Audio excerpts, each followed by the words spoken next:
বড় লোক, আমাদের এই সম্পর্ক তোমার বাবা কোনোদিনই মেনে নেবে না। সে চিন্তা তোমাকে করতে হবে না। আমার বাবা আমাকে ভীষণ ভালোবাসে। তুমি একটা ভালো ছাত্র, দেখবে তুমি একটা ভালো চাকরি পাবে। তোমার মতন ভালো ছাত্র আমাদের অঞ্চলে আর একটাও নেই।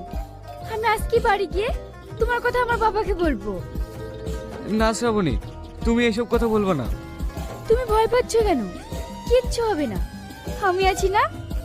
আমি যতদিন তোমার পাশে থাকবো তুমি কোনো কিছুতে ভয় করবে না, শুধু জয় করবে।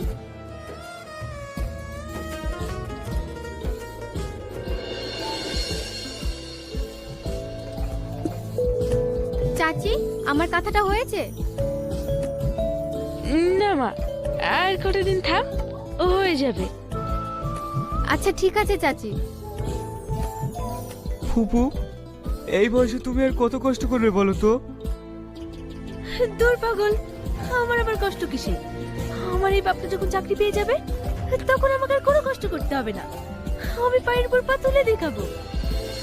চাচি, আপনার এত আশা সরকারি চাকরি, এভাবে কি বলা যায়? কেন বলা যায় না? আমি শাইনির জন্য আল্লাহর কাছে কত দোয়া করেছি। দেখবি আল্লাহ ঠিক আমার কথা শুনবে। জানিস, মুক্তিযুদ্ধের সময় আমার স্বামী আর শাইনের মা বাবা মারা যায়। তখন শাইন 1.5 বছরের ছিল। সেই থেকে আমি শাইনকে কোলে পিঠে করে মানুষ করছি। আমি চাই আমার শাহিন মানুষের মতো মানুষ হোক। তুমি তোমার ফুপু না, তুমি আমার মা। সে তো আমরা জানি।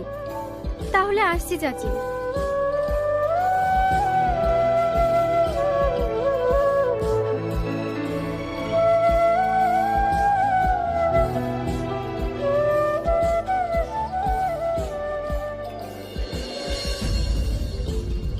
যেভাবেই হোক, যত টাকাই লাগুক, এই কেসটাকে আপনাকে সামলাতেই হবে।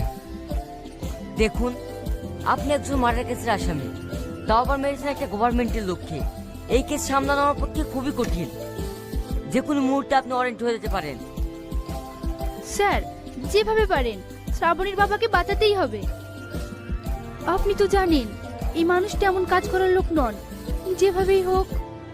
ভাবি, কোর্টে তো ওর মানুষ কথা বলে না, কথা বলে পেপারসে। তবে আমি যতটুকু পারবো কেসটাকে হালকা করার চেষ্টা করব। তাহলে আমি এখন আসছি।